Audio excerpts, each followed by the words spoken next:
Let's mic बयानबाजी। Let's mic बयानबाजी। बयानबाजी में मैं महेश सिंह आज आपके साथ और बात करते हैं उन बयानों की जो डालते हैं देश और दुनिया पर अपना असर। सबसे पहले बात करते हैं दिल्ली में कल हुई घटना की। दिल्ली के लाल किले के पास हुए एक विस्फोट में करीब 10 लोगों की जान चली गई, वहीं 25 लोग घायल हो गए। घटना के वक्त वहां मौजूद लोगों का कहना है कि धमाके के तुरंत बाद चारों तरफ धुआं छा गया और मौके पर मची भगदड़ के कारण लोगों के कदम लड़खड़ाने लगे। कुछ चश्मदीदों ने धमाके की तीव्रता को महसूस किया। सर आपका? मेरा नाम है वलीद रहमान। जिस वक्त ये आवाज आई क्या जिस हुआ? टाइम आवाज़ आई धमाका हुआ तो मैं दुकान पे बैठ गई, पीछे मेरी दुकान है, यहीं पे दुकान है यहीं पे, तो मैं चेयर पे बैठा हुआ था। एकदम से अचानक इतनी तेज धमाका हुआ कि मेरे लाइफ में इतनी तेज मैंने अपनी आवाज़ के भी नहीं सुना।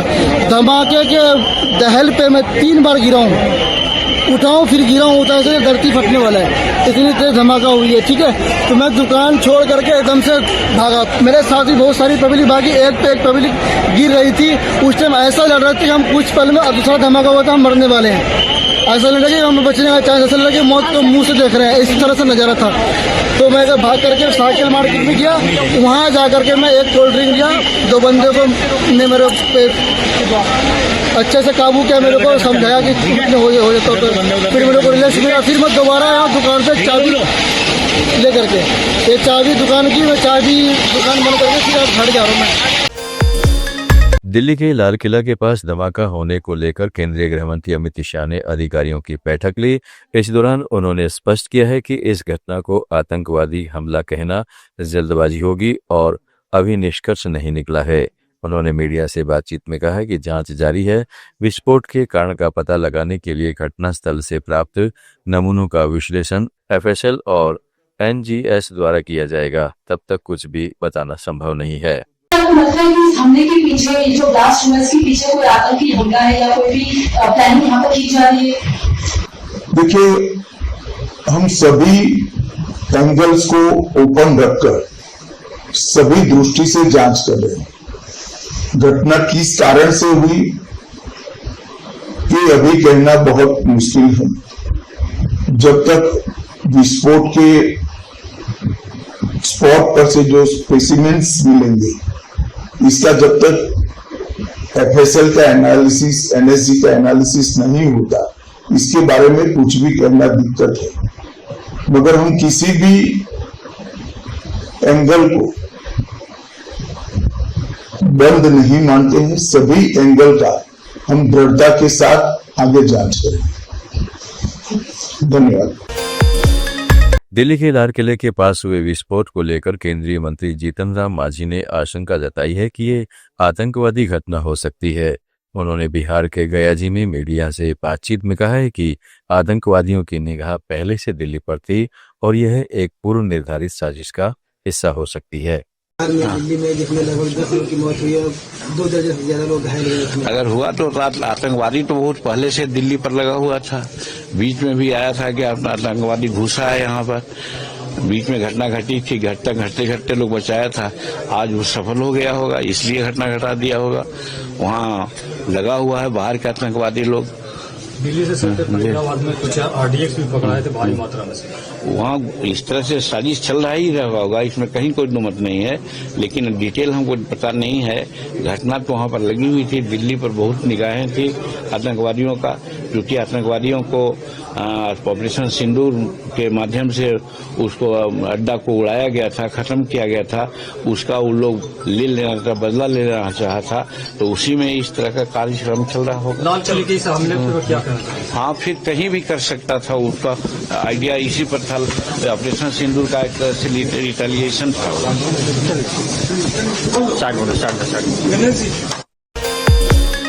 दिल्ली का लाल किला परिसर में हुए धमाके के बाद बिहार के सांसद पप्पू यादव ने केंद्र सरकार पर गंभीर सवाल उठाए हैं। उन्होंने पूर्णिया में मीडिया से बातचीत में कहा है कि फरीदाबाद में हथियारों की बरामदगी के बाद भी सुरक्षा तंत्र अलर्ट क्यों नहीं हुआ? क्या सरकार विस्फोट का इंतजार कर रही थी? यादव ने मोदी और गृहमंत्री अमित शाह से सवाल करते हुए कहा है कि यह सुरक्षा एजेंसियों की भारी लापरवाही को दर्शाता है। फरीदाबाद में इतना बड़ा जखीरा पकड़ा है, 2, तो आप क्या इंतजार कर रहे थे? कि कोई बम ब्लास्ट होगा। इतना बड़ा फेल्योर क्यों? और इस फेल्योर की जिम्मेदारी किसकी है? प्रधानमंत्री जी की कि होम मिनिस्टर की? कौन लेंगे अकाउंटेबिलिटी इसकी? तो ये इसको हल्के में नहीं लिया जा सकता। देश सुरक्षित हाथों में नहीं है। हम सबसे पहले ऐसे समय में उस परिवार के प्रति हमारी पूरी संवेदना है। हम सब लोग, देश के सारे लोग सरकार से चाहते हैं कि अविलंब कार्रवाई हो हर परिस्थिति में, और जिम्मेदारी तय करिए कि कौन इसके जिम्मेदार है और वो रिजाइन करे। दिल्ली में लाल किले के पास हुए विस्फोट में कई लोगों ने अपने परिजनों को खोया है। इस घटना में अपने प्रियजन को खोने की सूचना से कई लोग आहत दिखे। उनका कहना था कि उन्हें सूचना मिली कि उनके परिजन इस धमाके में नहीं रहे या गंभीर रूप से घायल हैं। परिवार ने सरकार से त्वरित मदद और सही जानकारी की मांग की है। कुछ परिवारों ने बताया कि धमाके के समय वे सुरक्षा के लिए दूरी पर थे और अपने प्रियजन के बारे में सारी जानकारी प्राप्त नहीं कर पाए थे। बाद में अस्पताल से मिलने पर जानकारी का आधा हिस्सा ही मिला। कल बम ब्लास्ट जो हुआ है उसके वो शिकार हुए हैं और रिलेटिव को ड्रॉप करने आए थे पुरानी दिल्ली रेलवे स्टेशन। जब वापस जा रहे थे उस टाइम में उस ब्लास्ट का शिकार हुए हैं। और अभी पता चला है कि मीडिया के माध्यम से पता चला है, मेरी गाड़ी का भी फोटो आया है, जो पता चला है जो वो डेथ हो गया है उसकी। अब हम लाश मर्चरी में जा रहे हैं वो कंफर्म करने के लिए कौन सी लाश है हमारी, डेड बॉडी हमारी कौन सी क्या हो गया। जो मेरा पोता था पंकज सैनी नाम था, बिहार से हैं लेकिन दिल्ली में ही रहते थे। मैं अपने भाई को ढूंढ रहा हूँ। अभी भाई की मेरी जो बॉडी है वो अभी मिली नहीं है। अपने भाई की बॉडी की आइडेंटिफाई कर रहा हूँ। वो एक्चुअली शाम में निकला था वो 5 बजे के आसपास, और 7 बजे के बाद से जब से ब्लास्ट हुआ है उसके बाद से उसका फ़ोन स्विच ऑफ आ रहा था। हम उसकी बॉडी को आइडेंटिफाई करने के लिए हॉस्पिटल आए हुए थे, पर उसकी बॉडी आइडेंटिफाई नहीं हो पाई, जिस वजह से फिर हमने उसकी गाड़ी को आइडेंटिफाई किया। फिर गाड़ी भी आइडेंटिफाई नहीं हो पा रही थी। सब जगह जाने के बाद गाड़ी सुबह 5:30 बजे में आइडेंटिफाई हुई है। अब मैं उसकी बॉडी को आइडेंटिफाई करने के लिए जा रहा हूँ। बिल्कुल शुक्रिया। कल रात के ब्लास्ट के बाद अभी आपको जानकारी दी गई है जेपी अस्पताल के बाहर लोग तलाश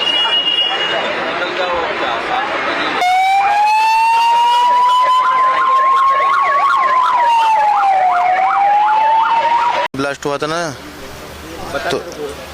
तो बम ब्लास्ट हुआ था यहाँ पे। तो भाई की खबर मिली थी कि वो हॉस्पिटल में है। अब यहाँ के देखा तो उसकी लाश मिली है हमें। अब भैया का फ़ोन आया अभी कि पोस्टमार्टम उसमें है। वो क्या करते थे? वो ई-रिक्शा चलाता था। खबर कब मिली? खबर हमें मिली थी तकरीबन 12:30 के आसपास में।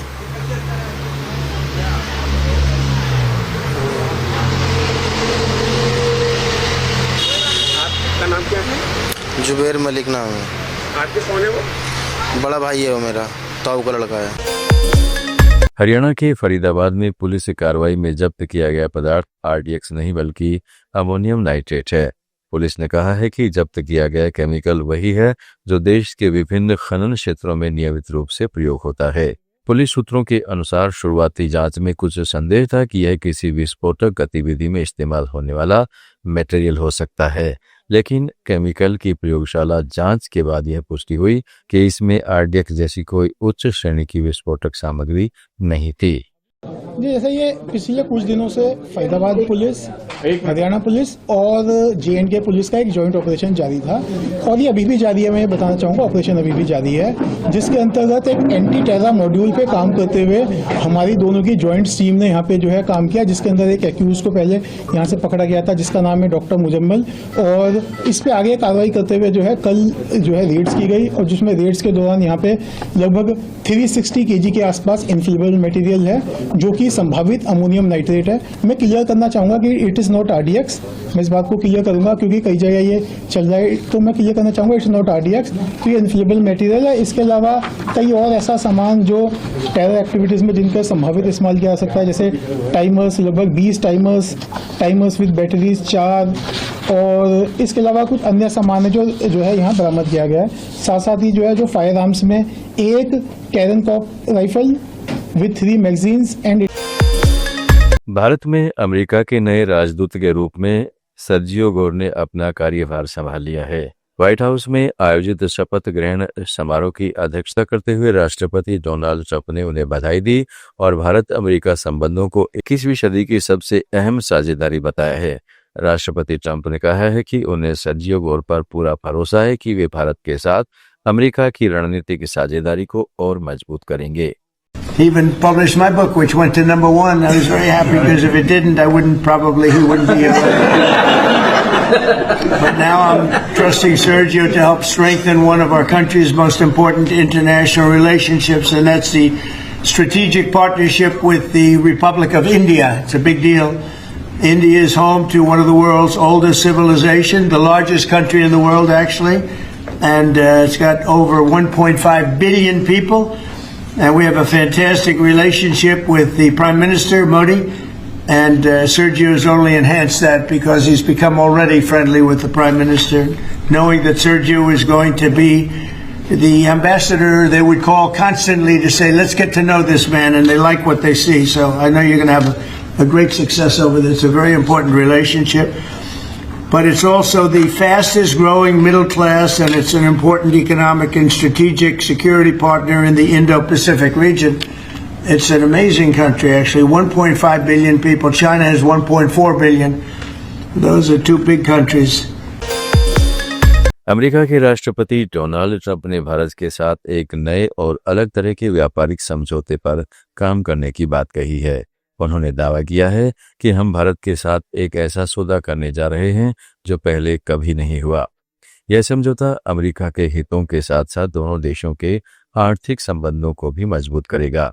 ट्रंप ने मजाकिया अंदाज में यह भी कहा है कि फिलहाल भारत उन्हें ज्यादा पसंद नहीं करता, लेकिन जल्द ही वे हमें फिर से प्यार करेंगे। You know, we're making a deal with India, a much different deal than we had in the past. So right now they don't love me, but they'll love us again. We're getting a fair deal, just a fair trade deal. We had pretty unfair trade deals. They're very good negotiators, Sergio, so you have to take a look at that, if you would, please. But we're getting close, Scott. I think we're pretty close to doing a deal that's good for everybody, right? In the old days, do you think Biden would ask that question? I don't think so. Bihar के सांसद पप्पू यादव ने दावा किया है कि बिहार में परिवर्तन की लहर दिखाई दे रही है और जनता पुरानी राजनीति से बाहर निकलने का मन बना चुकी है। पूर्णिया में मीडिया से बातचीत करते हुए उन्होंने चुनाव आयोग पर सवाल उठाते हुए कहा है कि SIR में 69 लाख वोट काटे गए, फिर मतदान कैसे बढ़ सकता है। वास्तविकता यह है कि मतदान कम हुआ है। यह संकेत है कि बिहार एक बड़े बदलाव की ओर जा रहा है। क्या वोटिंग रहने वाला है? देखिए, मैंने पहले भी कहा कि 69 लाख SIR से वोटिंग कटे, तो वोटिंग बढ़ी कैसे? वोटिंग तो बढ़ी नहीं। मे भी जो अगले बार जितनी वोटिंग हुई थी उससे पॉइंट कम ही हुआ। अब ये कैसे, किस बात को लेकर के कौन कह रहा है वोटिंग बढ़ गई, वोटिंग बढ़ गई? तो वोटिंग कम हुई। एक दूसरी चीज, एक बड़े बदलाव की ओर बिहार है। मन में जो GNG है, नया न्यू वोटर है, वो उब चुके हैं। जब आप आते हो गलत बयानबाजी करते हो, कट्टा, बम, बारूद, डकैती। प्रधानमंत्री की भाषा ऐसी होगी, गाली गलौज की, इसलिए तो लगभग सारे गालीबाज हार रहे हैं। दरभंगा के जो मिनिस्टर हैं अभी वो हार रहे हैं। कौन कौन हार रहे हैं? लगभग मिनिस्टर आप उठाओ। जाले के जो सबसे बड़े गालीबाज हैं वो हार रहे हैं। ये जो डकैत की तरह चेहरा लगता है वो सब हार रहे हैं। लग रहा है कि अली बाबा 40 चोर का ही सरदार है। गाली गाली गाली गाली। आज अपील क्या है आपका मतदाताओं से? भैया, सबसे अगले बार मोदी जी ने क्या कहा था, अगले बार भी किसी मुद्दों पर उन्होंने बयानबाजी में आज इतना ही। जुड़े रहिएगा लेट्स माइक के साथ।